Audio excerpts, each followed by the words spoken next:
parece que yo nunca estoy de acuerdo con ellos. O sea, yo soy la que piensa mal.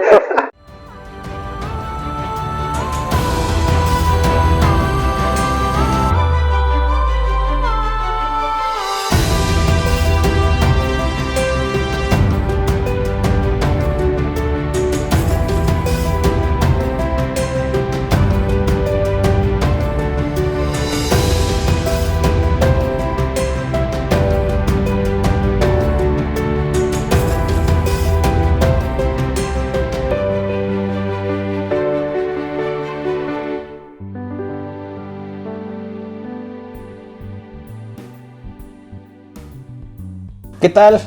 De nueva cuenta con ustedes, un gusto saludarles, ya con nuestro quinto capítulo me parece, sexto, no lo sé, no lo tengo bien presente, después de una ausencia ahí por temas inherente a la elección judicial, estamos de regreso y con dos grandes compañeros, dos grandes amigos. Alfred, ¿qué tal? ¿Cómo estás? ¿Qué tal, George? Muy bien, muchas gracias. De nueva cuenta acá con ustedes en este podcast Café con Juicio, bienvenidos, un placer estar de nueva cuenta acá. Y con Joana, que no había tenido la oportunidad de grabar contigo, pero ahora sí ya vamos a poder grabar este episodio. Claro, amigos, de verdad, un gusto. Me encanta estar con ustedes, de verdad, ya los extrañaba. Se extrañaba sí, ya, ¿no? Sí, Ya sí, se extrañaba grabar un Café con Juicio. Bueno, pues antes que otra cosa, invitarlos a que nos sigan en nuestras redes sociales, YouTube, Facebook, Instagram, TikTok y Spotify. Suscríbanse y estén al pendiente del contenido que trataremos de seguir generando, ¿no?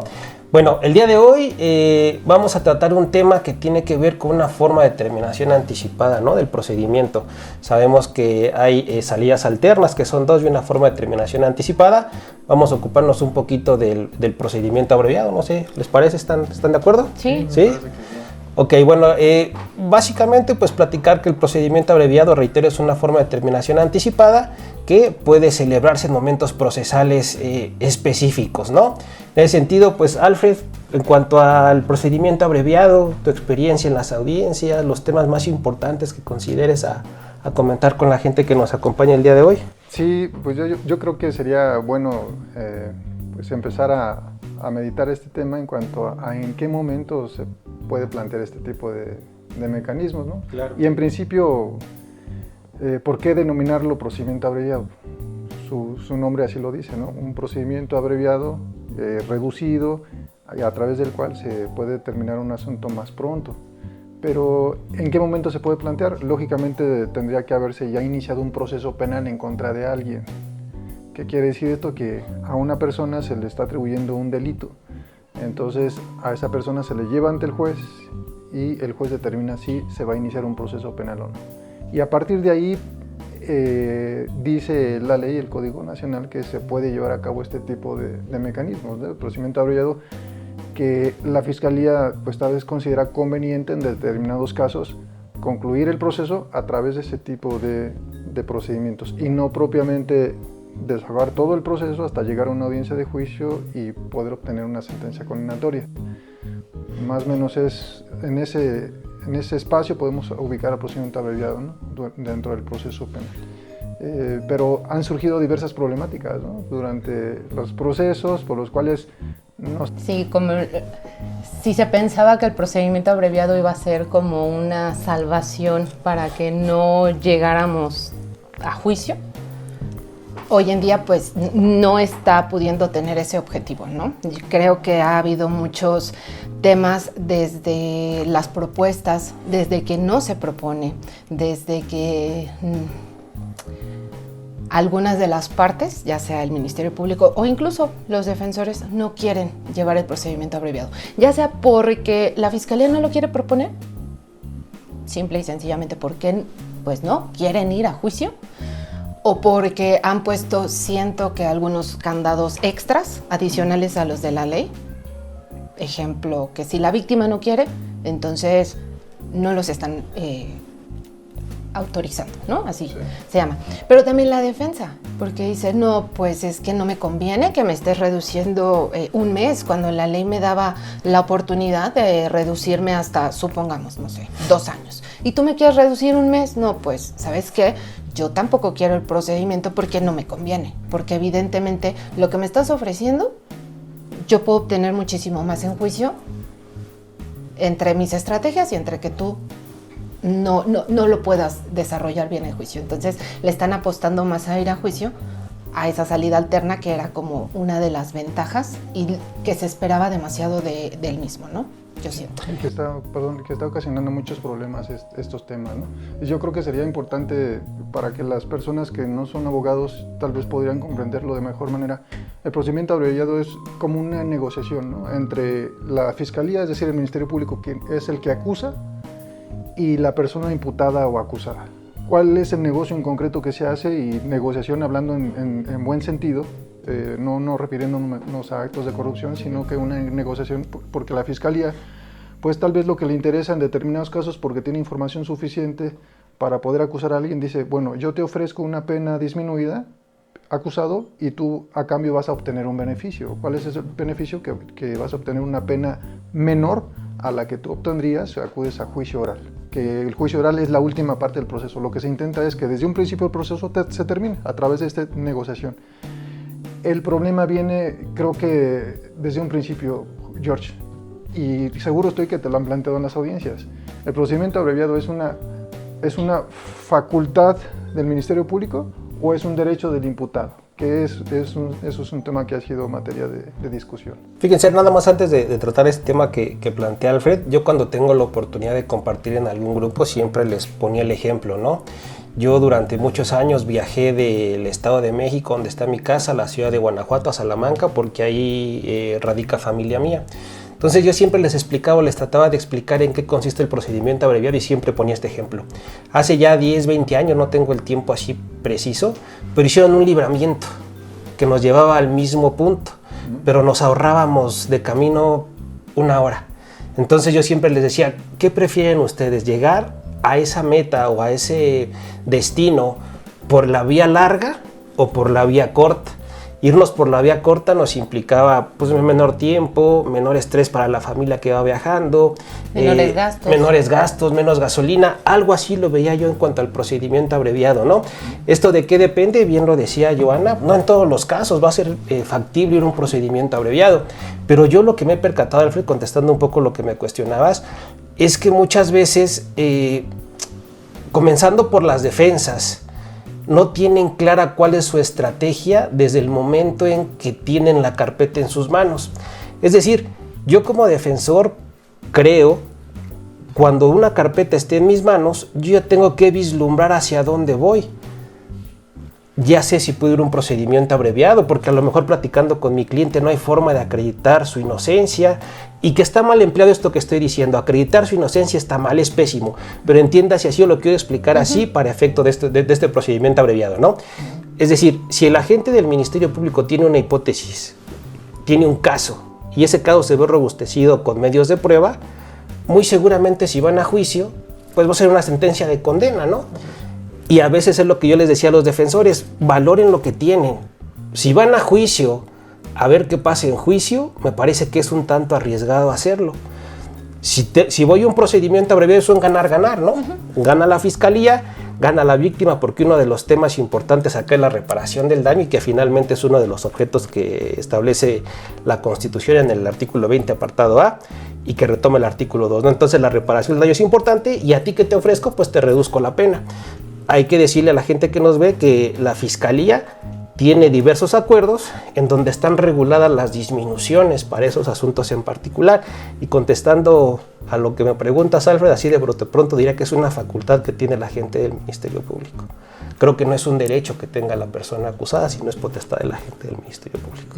Y me surgió esta pregunta porque en la semana estuve checando algunos videos en las redes sociales, y en un video un grupo de abogados se preguntaba eso, ¿no? Y se criticaba al juez, ¿no? Los abogados decían, es que el juez, ¿por qué no obliga al Ministerio Público a que lleve a cabo el planteamiento del procedimiento abreviado?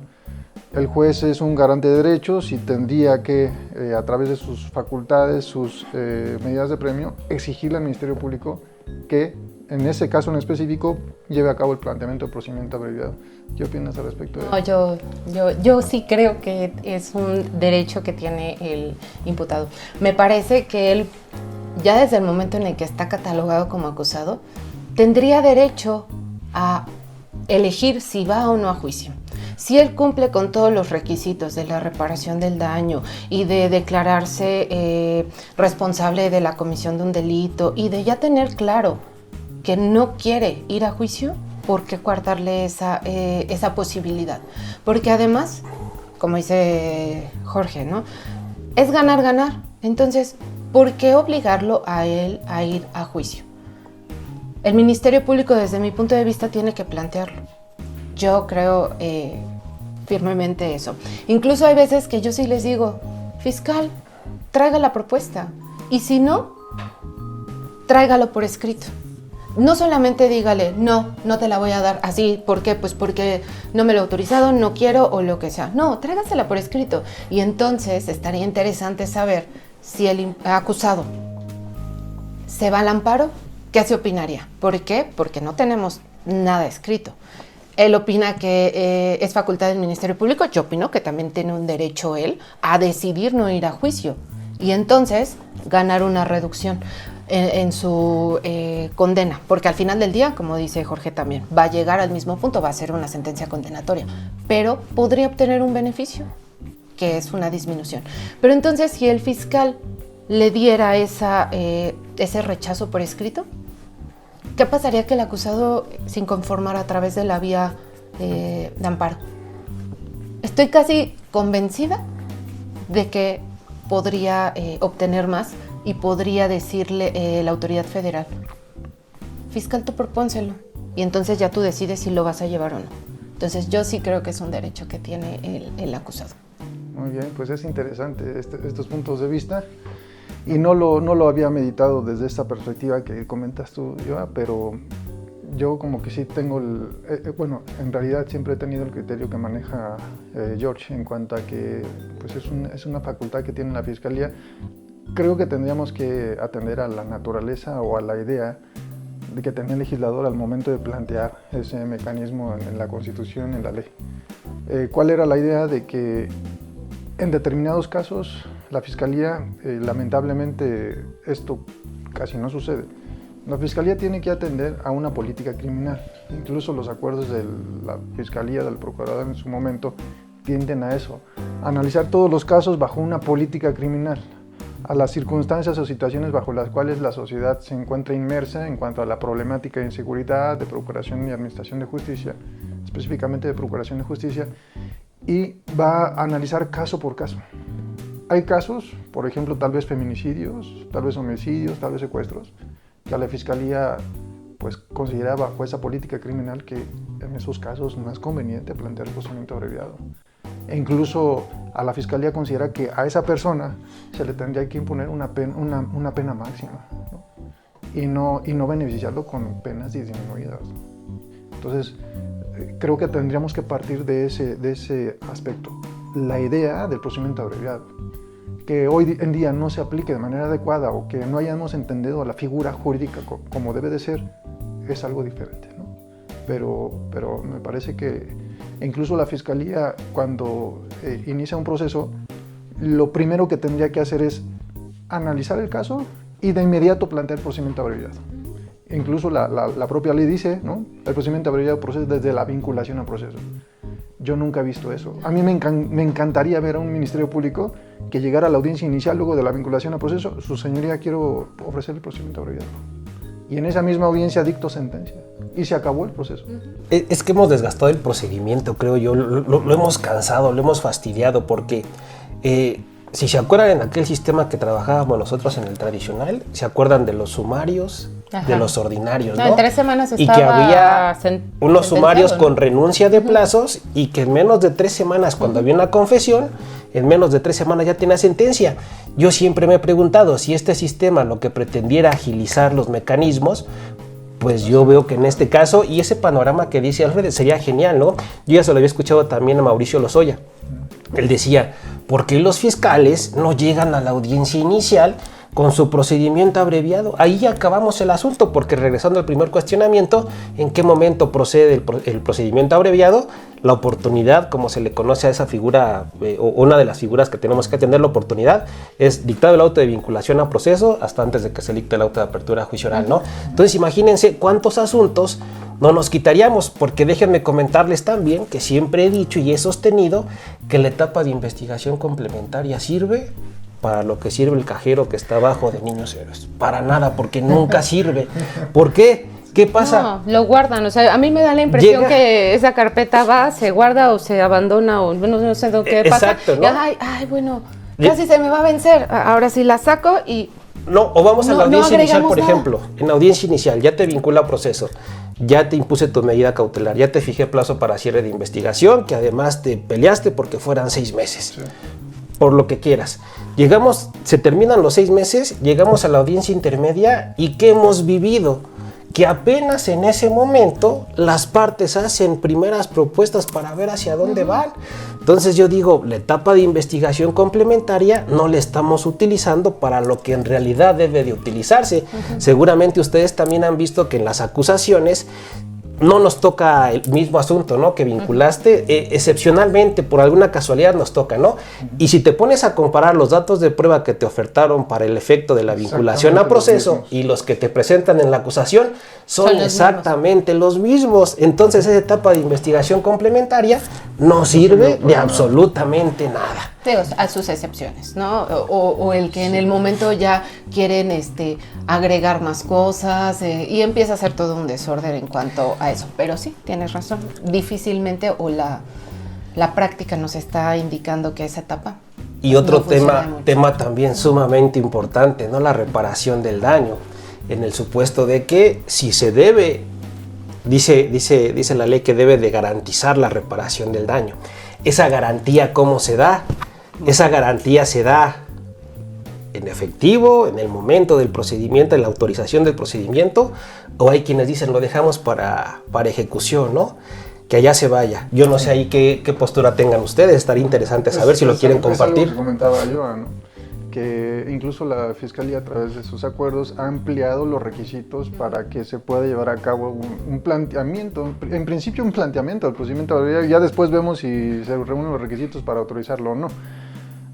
Me parece que estos requisitos que se están agregando por parte de la Fiscalía en esos acuerdos pues no tienen la fuerza suficiente o bien la validez suficiente como sí lo tiene el Código Nacional de Procedimientos Penales, donde se establece que el Ministerio Público simplemente traerá autorizado su procedimiento abreviado y lo va a plantear. Nada tiene que meterse en la reparación del daño. No, porque ese era un tema de nosotros. O sea, jurisdiccional. Exactamente. De hecho, es un tema jurisdiccional. De hecho, es lo que se les dice cuando menos yo le digo al fiscal. O sea, es que, ¿por qué usted me está invadiendo? O sea, como ¿en qué momento nos perdimos de eso? Ahora usted va a hacer lo que yo... Bueno, pues sí, tú vas a analizar si es fundada o no la posición. En un asunto que tuve, el Ministerio Público ya traía su planteamiento de procedimiento abreviado y ya se iba a escuchar, pero la defensa solicitó unos días para meditar ese planteamiento, si era conveniente, si era beneficio para su representado. Pero en ese momento levantó la mano la asesoría jurídica y dijo, bueno, es que yo me opongo a que se lleve a cabo el planteamiento de procedimiento abreviado porque la reparación del daño no está garantizada. Yo lo que le dije, a ver, espéreme, vamos a primero escuchar el planteamiento del procedimiento abreviado en la próxima audiencia y yo le voy a dar el uso de la voz a usted para que emita las argumentaciones que considere convenientes en cuanto al tema de reparación del daño. Si su oposición es fundada, yo no voy a autorizar el procedimiento abreviado. Por supuesto. Y si es infundada, lo voy a autorizar. Desde ahorita le estoy diciendo para que todo quede claro, ¿no? Pero como dices tú, George, lo que pasa en la práctica, es más, ni siquiera eso nos dan como que esa oportunidad, últimamente no, porque entonces ¿qué pasa a la siguiente audiencia? El Ministerio Público dice, ya no lo voy a proponer. Bueno, pero ya estábamos nada más a días de que se lo autorizaran. Sí, pero ya no, siempre no. Me parece y entonces viene ahí el tema, ¿no? exactamente. Ajá, porque primero dice que sí, pero como el asesor te dijo que no, en la siguiente te va a venir a decir que no. Y entonces es cuando yo les digo, no. Entonces, si se la va a negar, pues por escrito, para que el otro se pueda, exactamente, ¿no? para que la otra parte también tenga oportunidad de recurrirla y entonces se darán cuenta que fue literalmente a capricho. No por el esquema tan bonito de, bueno, que sí, analizando el contexto y que si fue un homicidio y un feminicidio. No, aquí ya te estás dando cuenta, tú lo estás viviendo, que es literalmente porque el asesor no quiso. Es que esa resolución no podría sostenerse, es su negativa de procedimiento abreviado. Ahora, Exactamente, ¿por qué? no Porque podría. simplemente es incongruente con lo que tú habías dicho la audiencia anterior, que ya incluso lo traías autorizado y lo ibas a plantear, ¿no? Entonces, se evidencia y era lo que comentaba George, ¿no? En el sentido de que pues mal utilizamos esas figuras, le damos un contexto diferente, un significado distinto, y pues sí se problematizan los trámites del proceso porque estos se alargan de manera innecesaria. Y sobre todo, y lo que más me preocupa a mí como juzgador es, las personas están privadas de su libertad, están en prisión, la mayoría de las personas que quieren sus abreviados están en prisión. Y el hecho de que no se hagan planteamientos en el momento oportuno, de manera temprana en el proceso, repercute en la libertad de las personas, ¿no? Entonces, cuando llegan, como dices tú, a la audiencia intermedia y ni siquiera conocen su asunto a veces las partes, ¿no? Y solicitan diferimientos. No, y Es que están, digamos, tendríamos que empezar a pensar, porque si la suspensión ya la tenemos en nuestro chip, que después de la vinculación, ahí luego, ahí cabe. ¿Y por qué el abreviado no? Hubo una época, afortunadamente ya no ha sucedido, pero hubo algunos meses donde incluso la Fiscalía se oponía a la suspensión condicional del proceso. Y yo me preguntaba, a ver, pero incluso el código dice que tú tienes que proponerla, Ministerio Público, ¿no? Pero sucede esto, ¿no? Que no utilizamos las figuras jurídicas para concluir los asuntos como lo dice la ley, lo dice la Constitución. Sucede exactamente lo mismo con otra solución alterna, me refiero a la suspensión, pero también al acuerdo reparatorio, que lo puede autorizar la Fiscalía en la investigación inicial. Sí, claro. Pero yo tal vez he visto un acuerdo, pero porque lo impugnaron después de control y me tocó conocerlo, pero no he visto un acuerdo reparatorio autorizado por la Fiscalía. Yo sí, pero de esas veces en donde... Te sorprendes, ¿no? No, o sea que llegan contigo y te dicen, ya no voy a formular imputación porque justo antier celebramos un acuerdo, y entonces dices, bueno, pues está bien, ¿no? Hasta gusto te da yo sí les digo, bien fiscal, porque... Pero el tema es, hasta que te pidieron audiencia para sí, no, formular hasta que yo estoy imputación, sentada ahí, ¿no? Ese es el problema, que si se ejercieran en el momento oportuno, incluso desde que se inició la investigación, ¿de acuerdo? Y se terminó la investigación, ya ni siquiera pides audiencia, no generas... no desgastas el sistema. Bueno, y ya para ir cerrando, lo que a lo mejor no expliqué muy bien la pregunta, pero ¿qué sucede cuando ya estamos en la audiencia? Ya trae autorizado el fiscal el procedimiento abreviado y el defensor dice, ¿sabe qué? En cuanto a la reparación del daño, pido que se deje a salvo el derecho de la víctima para hacerlo valer en ejecución. ¿Lo autorizan o no lo autorizan? Yo de entrada no lo autorizaba. Yo pensaría que no. Yo no lo autorizaba, ¿por qué? Porque mi razonamiento es el siguiente.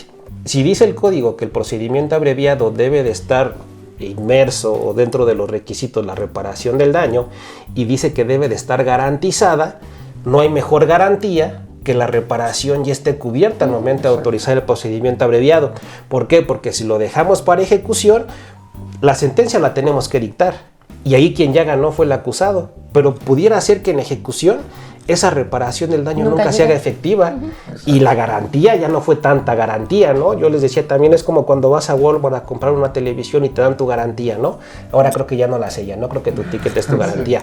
Pero ¿qué pasa si la televisión no funciona? Pues vas y te dan otra nueva, ¿no? Y acá es la misma garantía, la víctima tiene que estar seguro que de autorizarse el procedimiento abreviado al inherente a la reparación del daño, ya está en sus fondos, ya no tiene está en sus peligro de arcas, eso. claro, Sí. porque si lo dejamos para ejecución, Totalmente. va a decir, bueno, sí, ya se fue y ya le dieron su reducción y a mí qué, ¿no? Que a mí qué me Y responde. aquel ya ganó, porque Claro, aquel ya ganó. tuvo su pena disminuida, ya tiene una sentencia, incluso que a causa ejecutoria y ya me va a mover, ¿no? Pero la reparación es la... ¿Y cómo podrían entonces ustedes ir concluyendo o qué le dirían a la gente que nos ve que a lo mejor no tiene el conocimiento en cuanto a ¿qué es el procedimiento abreviado en palabras sencillas?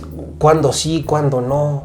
¿Qué pudieran ahí abonar de acuerdo a todo lo que hemos platicado? Me parece que es puntual lo que tú comentas. Para que un abogado, un defensor pueda asesorar a su representado y decirle, ¿sabes qué? En este caso te conviene el procedimiento abreviado.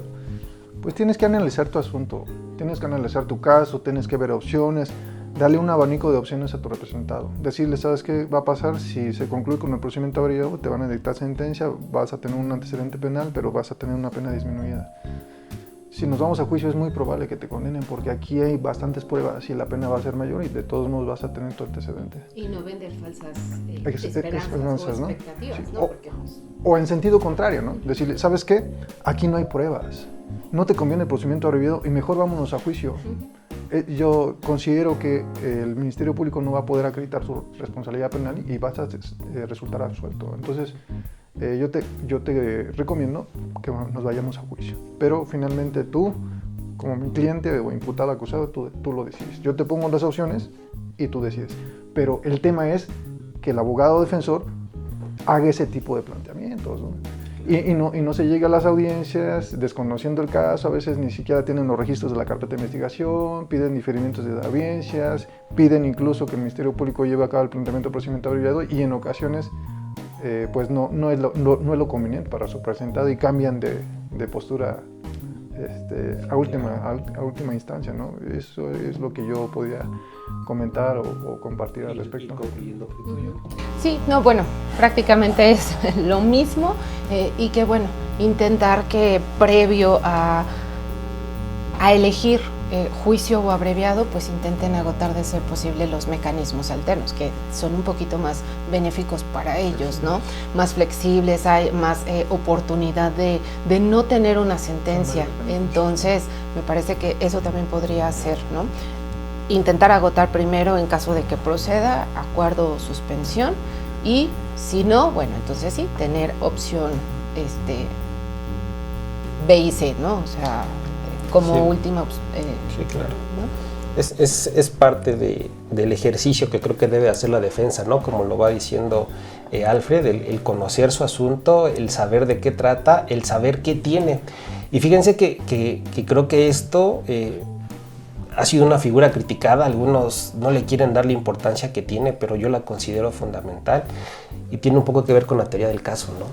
Tú desde que recibes el asunto ya debes de saber hacia dónde vas, qué es lo que tienes, qué puedes lograr y qué no puedes lograr. Y ahora desde que estoy adscrito a Tribunal de Enjuiciamiento, me he dado cuenta que estamos sobrepasados en juicios, ¿no? Tenemos muchos problemas para poder agendar las audiencias en el término que establece el código, pero bueno, eso ya es otra cuestión. Yo sí quisiera invitar a todos aquellos abogados que nos ven, a todos aquellas familiares de personas que tienen algún conflicto con la ley penal, a los propios procesados, que exploren lo inherente al procedimiento abreviado. Eso es un ganar-ganar por ambas partes, ¿no? Siempre valoren qué es lo que tienen a favor y qué es lo que tienen en contra y cuáles son las expectativas que pudieran tener al ir a juicio, ¿no? Eso creo que es fundamental que lo valoren, que lo analicen. Perdón, yo si no quisiera concluir, correlacionando esto que compartes, ¿no? Yo les recomendaría a los imputados, acusados, acérquense con sus defensores. Si ustedes contratan un abogado defensor, un defensor particular, él tiene la obligación de atenderlos, de explicarles, de darles opciones, de que resuelvan todas sus dudas.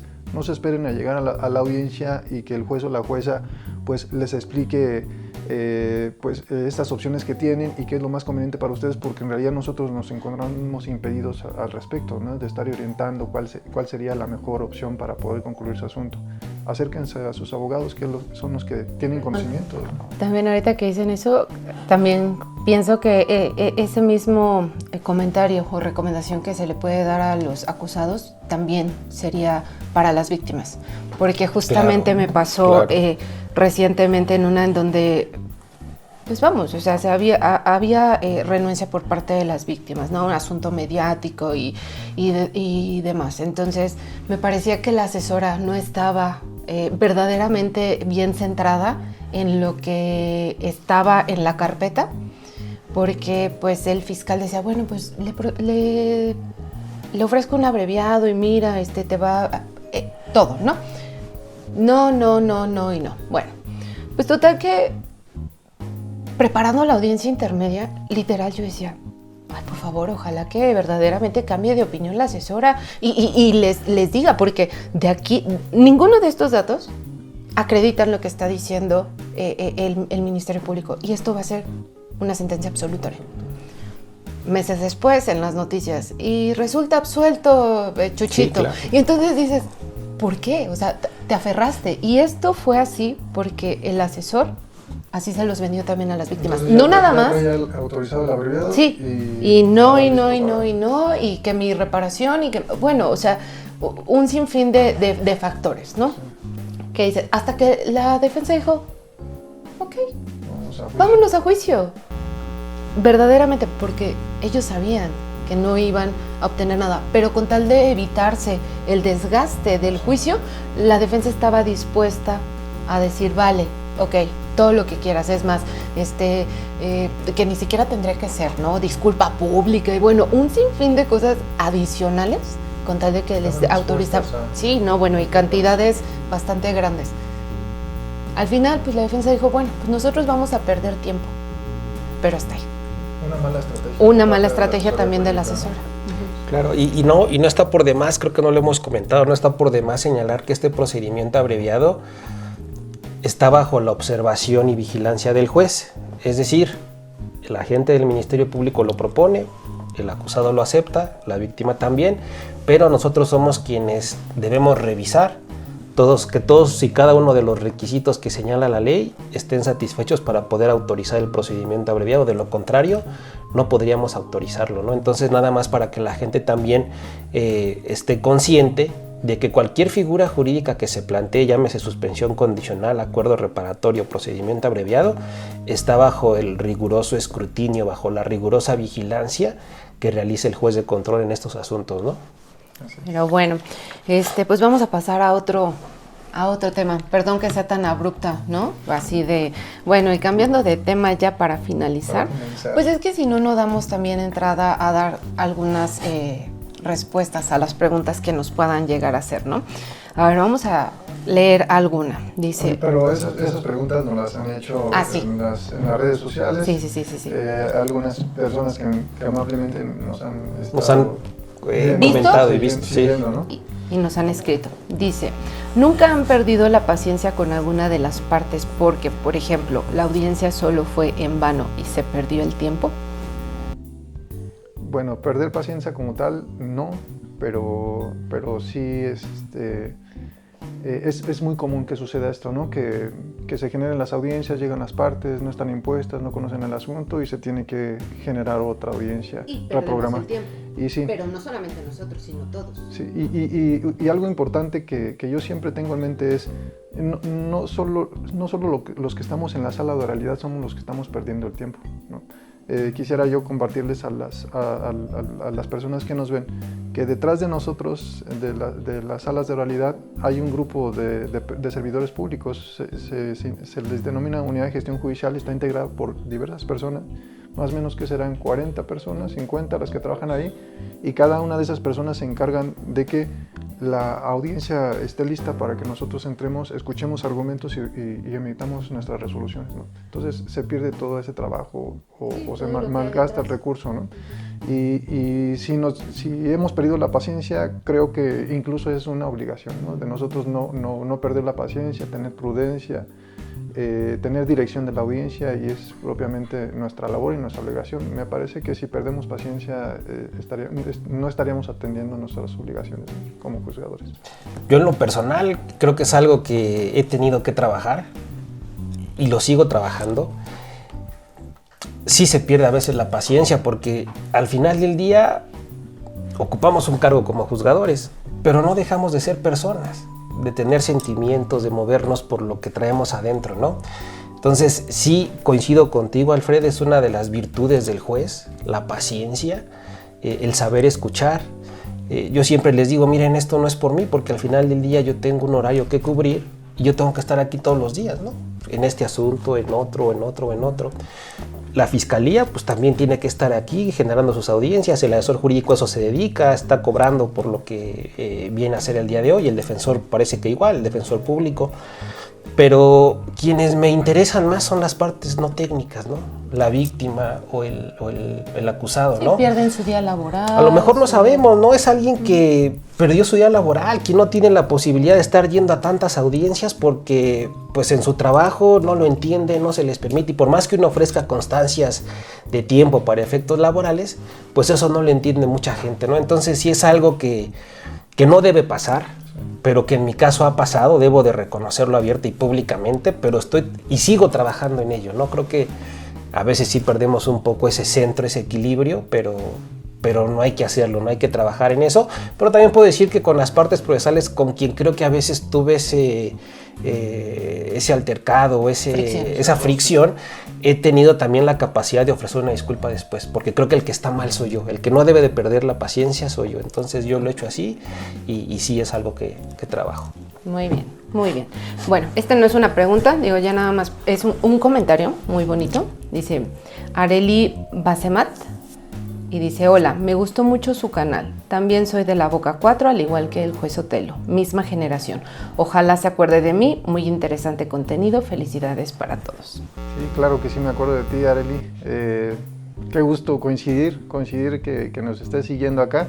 Y sí, tengo recuerdos muy padres de la vocacional, entre otros, lógicamente, pues todo lo que pasamos ahí durante las clases. Te mando un saludo, ojalá que podamos coincidir pronto. Y aquí nada más para cerrar, vean el otro episodio, porque seguramente quien ha visto no vio el episodio donde comentaste que estudiaste en la vocacional, ¿no? Y muchos preguntan, bueno, ¿qué hace un juez penal que estudia en la vocacional? Entonces vean el capítulo donde explica Alfredo esa parte, ¿no? ¿Qué hago aquí? Creo que dice el capítulo de véanlo para que vean por qué este comentario. Bueno, y ya las demás las dejamos, ¿les parece para otra ocasión? Pues fue un gusto, amigos. Igualmente, amigos. Fue un gusto verlos, compartir con ustedes.